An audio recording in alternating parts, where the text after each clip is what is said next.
Ni ibiki bigira Yesu Kristo umugabo udasanzwe? Muri iyi video tugiye kurebera hamwe ibintu 10 bigira Yesu Kristo umugabo udasanzwe hanze ya Bibiliya, ku buryo nubwo waba uri umuntu wenda utazi byinshi kuri Bibiliya ushobora kubitekerezaho wowe ubwawe gusa ukamenya ko Yesu Kristo ari umuntu ukwiriye wo kwizerwa. Nta gutinda rero, reka tuhite tubyinjiramo dutangira n'ikintu cya mbere.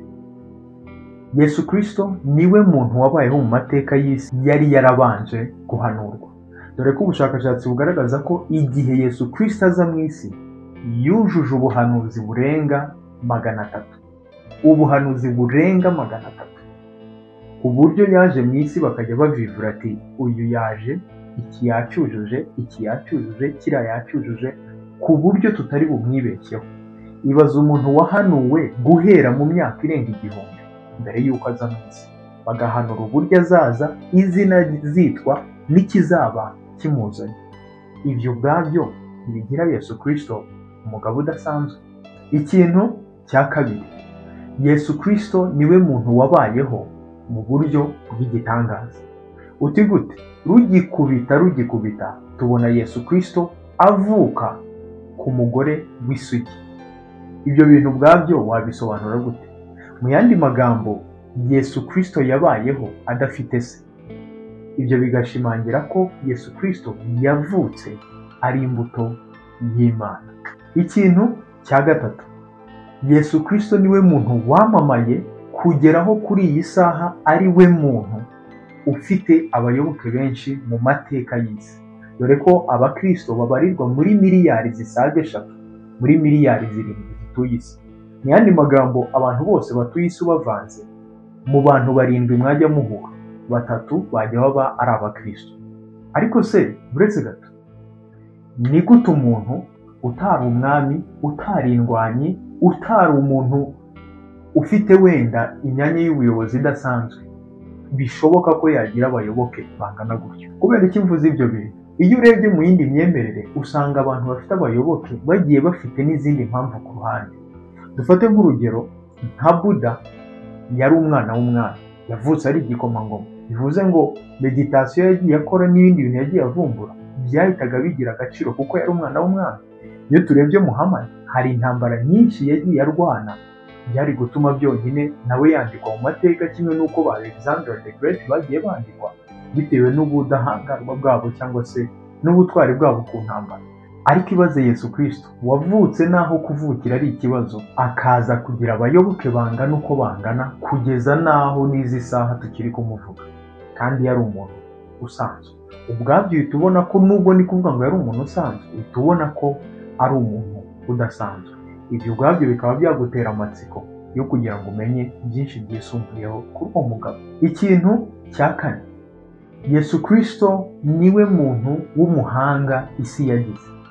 Ibi ntabwo ari amakabyankuru, kuko n'abafilozofe bariho icyo gihe bagiye bemeza ko yari umunyabwenge. Hariho nk'umugabo witwa Marbar Serpenion, yari umufilozofe wariho icyo gihe, yaranditse aravuga ngo mbese ni iki Abayahudi bungutse mu kubamba umwami wabo w'umunyabwenge?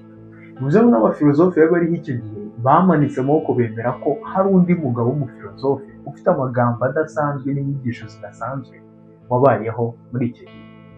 Nk'aho ibyo bidahagije kugira wumve ko yari umugabo udasanzwe, hari ihame isi igenderaho na n'uyu munsi kugeza aho isi yaryise the golden rule. Nawe ni ibintu ushobora kugenda ugashakashaka. Ni ihame rivuga ngo icyo ushaka ko abantu bagukorera nawe aba ari cyo ukorera abandi. Iryo ni ihame ryaturutse mu magambo no mu nyigisho za Yesu Kristo. Ibyo ubwabyo byerekana Yesu Kristo nk'umugabo udasanzwe. Ibyo birajyana n'ikintu cya gatanu. Reka nkubaze akantu gato, ni kuva ryari isi yisanze tujya kubara ibihe tukagendera ku muntu runaka?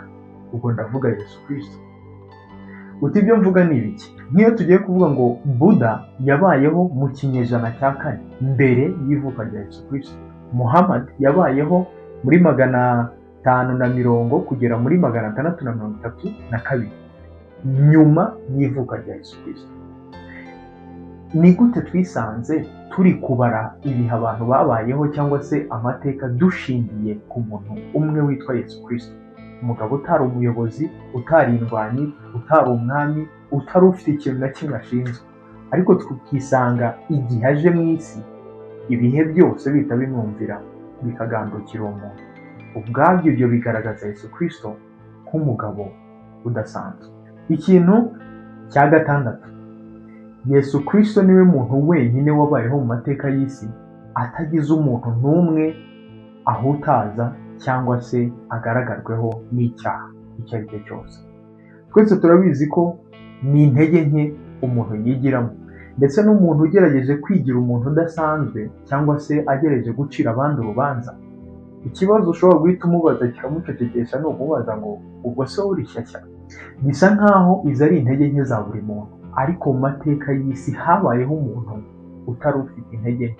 Habayeho umugabo witwa Yesu Kristo waje mu isi ntiyagaragarwaho n'ikosa, kugeza aho n'abanyamateka bariho icyo gihe batari n'abakristo banditse bavuga ko hari umugabo wabayeho ari umwigisha mwiza, ari umugwaneza, nta kosa bigeze bamubonaho, kugeza aho banamubambye nta kosa mubonyeho, bamuziza ubusa. Ibyo ubwabyo bigaragaza Yesu Kristo nk'umugabo udasanzwe. Ikintu cya karindwi, Yesu Kristo niwe muntu wenyine mu mateka y'isi wahangaye kuvuga ko ari we nzira ugeza abantu ku Mana. Ibyo ushobora kumva wenda atari ikintu gikomeye, ariko mu mateka n'imico yose yabayeho icyo cyari ikibazo abantu bose bibazaga. Nitwiwe tujyana kure, dufate nko mu Rwanda rwacu, tubona ko habagaho abantu bitwa imandwa. Hari abantu wenda babirwanya batazi n'ibyo bari kurwanya ibyo ari byo. Ni ukuvuga ngo imandwa ikintu byakoraga, iryo jambo imandwa riva ku nshinga kubanda cyangwa se komekanya ikintu n'ikindi. Ni ukuvuga ngo imandwa ikintu zakoraga zari uguhuza abantu n'Imana cyangwa se guhuza abantu n'indi myuka. Ibyo ubwabyo bigaragaza ko abantu bari bafitanye ikibazo no kumenya ngo Imana iratubona ute, Imana iratwakira gute. Babona nk'ibintu bibi biri kubaho bakavuga ati Imana yarakaye, uyu mubano wacu n'Imana turongera kuwukemura gute. Yesu Kristo niwe mugabo waje gukemura icyo kibazo cyari kiriho mu mahanga yose no mu myemerere yose, aza kuba umuhuza w'abantu n'Imana. Niwe muntu wenyine mu mateka y'isi wahangaye kuvuga ngo ni njye nzira n'ukuri byabasha kubageza ku Mana. Ibyo ubwabyo bigira Yesu Kristo umugabo udasanzwe. Ikintu cya munani, Yesu Kristo niwe muntu wenyine mu mateka y'isi wahanuye ko azapfa, akavuga uburyo azapfamo, akavuga igihe azamara mu rupfu, ndetse nk'aho ibyo bidahagije akanazuka. Ibyo bintu nta wundi muntu wigeze abihangara, kuko n'abandi bantu bashingirwaho n'indi myemerere yaba ba Buda, ba Vishnu, ba nde bose na ba Muhammad bose barapfuye, ariko tubona umugabo umwe rukumbi utari ufite ikibazo na kimwe cy'urupfu, kuko yari afite ububasha budasanzwe kuri urwo rupfu. Ibyo bikagira Yesu Kristo umugabo udasanzwe. Ikintu cya cyenda, Yesu Kristo niwe muntu wenyine waje gutanga ikintu isi itigeze ibona. Icyo kintu tuvuga ni iki? Amahoro. Uretse kuba tubizi ko mu isi amahoro arayibura, umuntu ashobora no kuba mu bya mirenge, ariko mu mutima we aho umuntu atabasha kubona akaba akomeje kubura icyo kintu cyitwa amahoro n'umutuzo. Umuntu agahora afite iyo nyota yo kwigwizaho ubuntu, ariko n'ubundi yamara kubigwiza ukabona ntabwo anyuzwe muri we. Tugenda tubona ko uretse n'ibyo no mu myemerere yindi ikintu cyitwa amahoro ari ikibura. Dufate nk'urugero, nk'iyo turebye muri Islam tukavuga intumwa y'Imana Muhammad, Imana imuha amahoro n'imigisha, urumva ko turavuga ngo Muhammad Imana imuha amahoro n'imigisha, bivuze ngo nawe amahoro nayibura. Tubona ko no muri Islam bwaho ikibazo cy'amahoro ni ikibazo gikomeye cyane. Tubona ko uretse no mu isi bisanzwe no mu yindi myemerere yose ikintu cyitwa amahoro cyari ikintu kibura, kugeza igihe umugabo witwa Yesu Kristo yaje mu isi akavuga ngo ni njye mwami w'amahoro, yemwe abarushye n'abaremerewe munsange ndabaruhura. Ibyo ubwabyo ntibigira Yesu Kristo umugabo udasanzwe. Ikintu cya cumi, Yesu Kristo niwe muntu mu mateka y'isi wahangaye kwiyita Imana. Ibi ubwabyo ni ibintu bidasanzwe kuko bisa nk'aho igihe Yesu Kristo yazaga mu isi ari Imana yari yimanukiye mu isi. Dore ko nk'iyo dusomye muri Bibiliya urwandiko rwa mbere Pawulo yandikiye Timoteyo ibice 3:16 tubona hari amagambo avuga ngo ubwiru bw'Imana burakomeye, kubona Imana yambaye umubiri. Mu yandi magambo, igihe Yesu Kristo aza mu isi yari Imana yiyambariye umubiri ikaza mu isi. Hari n'inkuru imwe iri muri Bibiliya y'umugabo witwa Filipo. Yesu Kristo yari arimo aganira nabo ariko ababwira uburyo ari we nzira igeza abantu ku Mana. Filipo arongera aramubwira ati ibintu uri kutubwira wenda turabyumva pe, hanyuma se dukorera akantu koroshye utwereke data, ubundi ibindi biraba bihagije, ibindi byihorere, wowe utwereke Imana ubundi twigerereye. Uzi ikintu Yesu yamusubije? Yaramubwira ati Filipo, kweri tubanye iki gihe cyose udafite amakuru? Aramubwira ati Filipo, yewe umbonye ababonye data. Aramubwira ati umbonye ababonye Imana. Yesu Kristo niwe muntu wenyine twabonye ahangara icyo kintu cyo kuvuga ko we n'Imana bari umuntu umwe, we n'Imana ari umwana na se. Mu yandi magambo, niwe muntu mu mateka y'isi wagaragaje Imana nk'aho ari umuntu umwe, nk'aho ari umwana n'umubyeyi, nk'aho ibyuzuye data ari byo bimwuzuye, nk'aho ibyuzuye Imana ari byo bimwuzuye. Mu yandi magambo, igihe Yesu Kristo yavukaga, cyane ko Mariya nta wundi mugabo bari bararyamanye, bivuze ngo imbuto yamubyaye yari imbuto y'Imana, azabaho ubuzima bw'ubumana, bigaragaza neza ko yari Imana yambaye umubiri ikaza muri iyi si. Ibyo ubwabyo ntibigira Yesu Kristo umugabo udasanzwe. Ibintu twavuga kuri uyu mugabo byo ni byinshi, cyane ko ibyo n'ibyo twabashije kukwegeranyiriza hanze ya Bibiliya. Wowe ushobora gutekereza bisanzwe gusa ukavuga ati ariko uyu mugabo nkwiye nibura kumutega amatwi. Nawe ubwawe ukwiye kwibaza, ese kubera iki ubukristo ari bwo burwanywa ku isi?